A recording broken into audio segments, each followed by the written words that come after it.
ipinamahagi na lang ng gobyerno ang higit 170 million pesos na halaga ng smuggled na mackerel kaysa mabulok.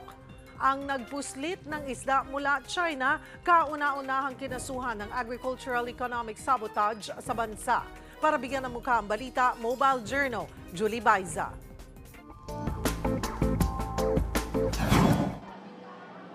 Higit 178 million pesos. Ganyan kalaki ang halaga ng smuggled frozen mackerel na ininspeksyon ni Pangulong Bongbong Marcos sa Manila International Container Terminal sa Tondo nitong weekend. Matapos ang inspeksyon, agad ipinamigay ang bahagi nito sa mga residente sa Baseco Port. Bawat pamilya tumanggap ng 2 kilong isda. Setyembre nang maharang ang mga isdang ito sa Manila International Container Port dahil walang sanitary clearances. Dito na nabistong iligal na ipinuslitang frozen mackerel mula China.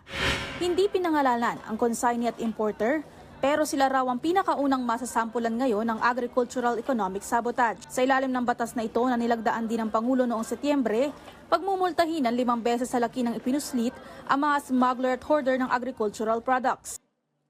Sinisira ang merkado dito sa Pilipinas, pinagkikitaan ng tao, wala namang bumabalik sa gobyerno at yung dapat na ibayad sa gobyerno ay binubulsa lamang.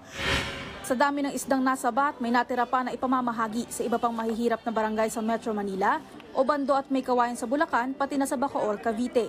Ilang kulungan, public hospitals at piling care facilities din ang makatatanggap niyan. Kahit papano, nakatulong din sa pagbawas gastos ng pamahalaan sa tulong, lalo't tinatayang nasa 3 billion pesos din ang lugi ng gobyerno taon-taon sa smuggling.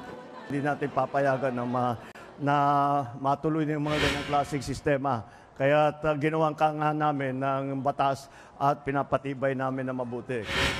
Mobile Journal, Julie Baiza po, hatid ang mukha ng balita.